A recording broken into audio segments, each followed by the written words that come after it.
What's up, everybody? It's your favorite Spider's favorite nerd, and today we are looking at TransArt Metal Jungle Motor Spider. This is on loan to me from John Garinger. You should know the guy. He's pretty good. He's actually the person responsible for the format that I base my verses off of. He had taken a hiatus, and while he was gone, I just kind of picked up where he left off. So shout out to John. If it wasn't for him, we probably wouldn't have the verses the way it is. And I think quite highly of him. But he sent this my way, even though he knows this isn't necessarily my bag, this company, franchise, nor character, and I said, yeah, I'll take a look at it, and here it is. So we're going to talk about them, but first we're going to talk about accessories.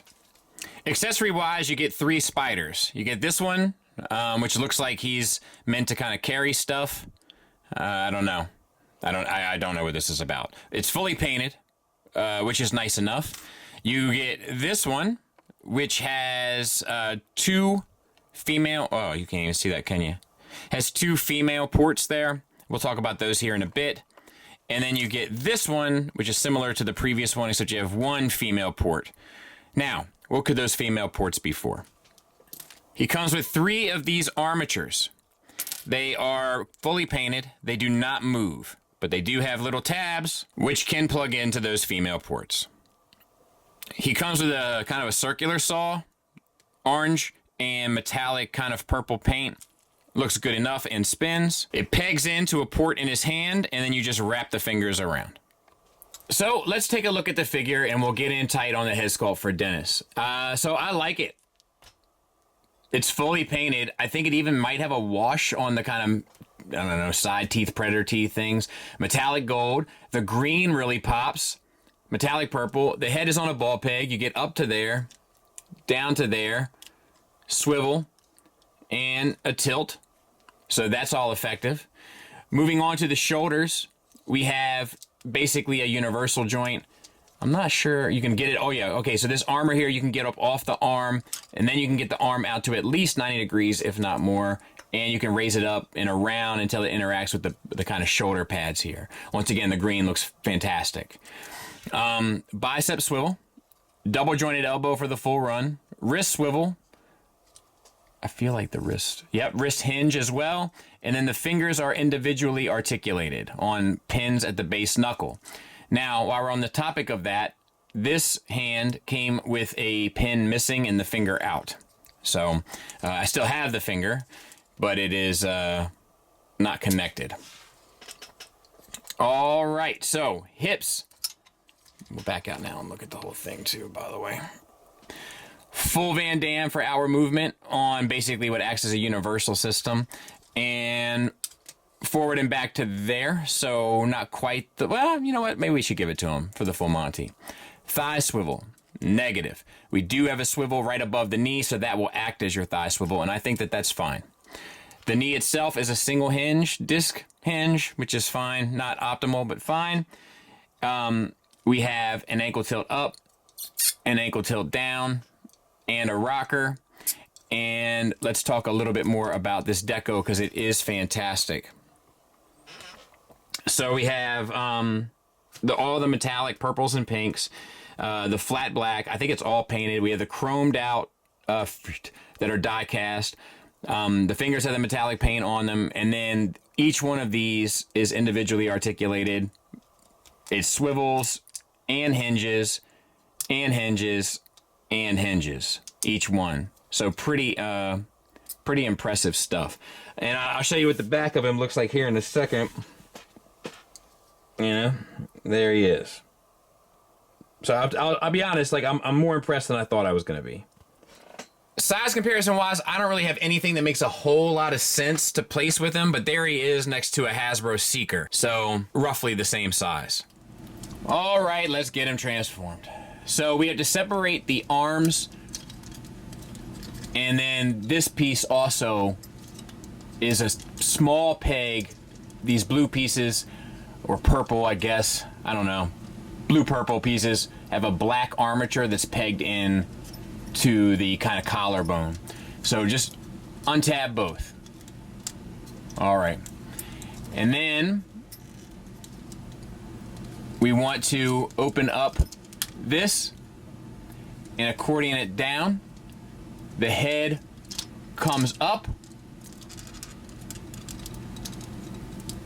and flips around. Then there are those armatures where the purple pieces were pegged in. They have to sit in alignment.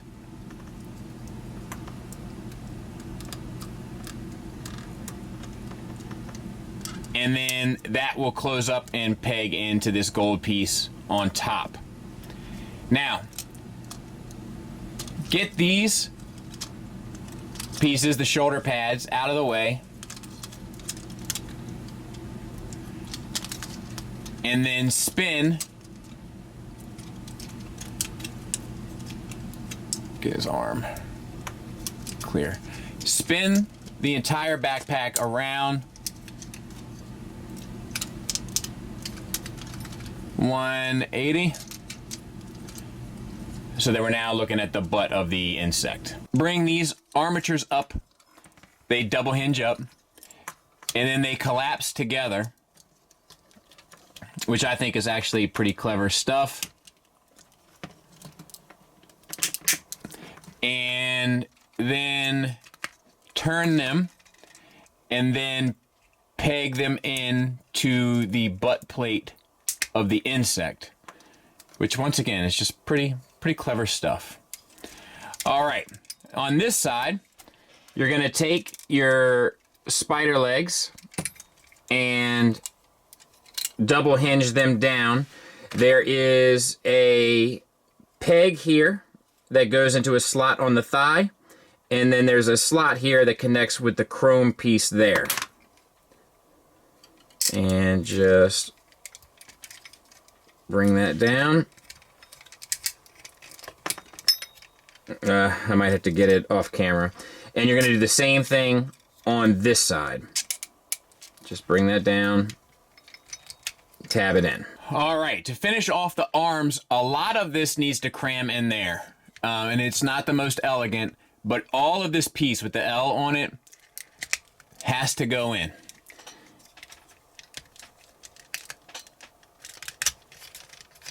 And it needs to fit behind that section there of the chest. And it's unfortunate because so much of this is kind of straightforward. And then right at the end is this one piece that's just a pain. Let me see if I can get this side, if I'm gonna have any better luck.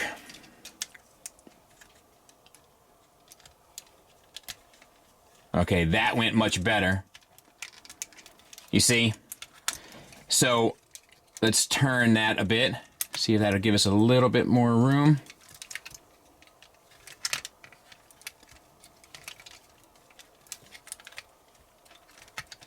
Yep. All right. Then wrap your arms kind of down. They just sit sort of alongside the bottom of the body there. And then these pieces, you just tab them into the side. And then you just sort of flatten. And then all of these legs need to swivel around to the opposite side. Swivel them at the base joints here because there's a lot of torque that you can get by swiveling up here. And you can put pressure on it like I did, but it is not broken, which is nice. So, you know, use my advice and don't do what I told you not to do and then do it anyway like I just did. I'll clean it up. We'll take a look at it. And there it is. And I think it's pretty successful. I like it, honestly. I dig this piece overall. You know, there's not a whole lot to say about it. The legs obviously swivel. They also move back and forth. They also hinge at the base, hinge, and then hinge here. And the joints are pretty strong.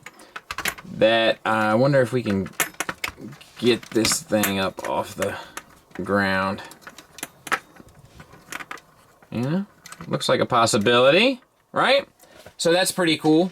I love all the kind of chrome detailings. This bit spins, which is interesting.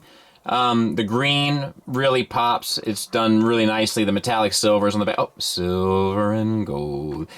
So, yeah, I don't really have any kind of real negative things to say about it. That one little part, transformation-wise, is kind of a bear. But other than that, I think it's pretty effective. I tip my hat to him. There it is next to Tiger Tracks.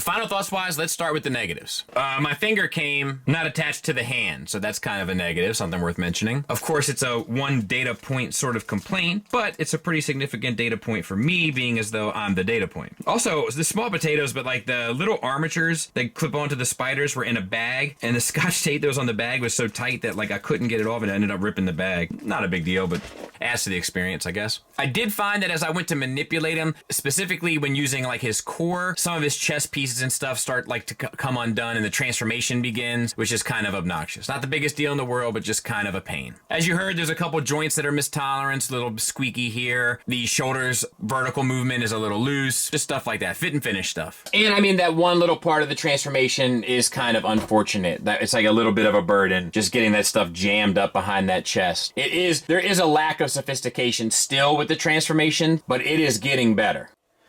Moving on to the positives. It's decoed beautifully. Metallic paints, flat paints, glossy paints, chrome finishes. The materials feel pretty good. And while there are some joints that are mistoleranced, a lot of others are toleranced quite well, specifically the elbows, knees, and hips. There is improvement here, which I think is key to understand with this company. It's feeling a little bit more sophisticated. It's not there yet, but it's working on it. I dig the alt mode. Like I said, like the transformation is still feeling a little novice, but it's feeling like it's got a little bit of experience under its belt, or at least it's starting to, which is nice to see. So yeah, I can actually, with confidence, recommend this one. This, I think, is the first one that I'm okay with recommending. I think this is a pretty solid effort. If only they could get the fingers to be attached in box, that would be great. Thanks for listening. Thanks for watching. Until next time, take care.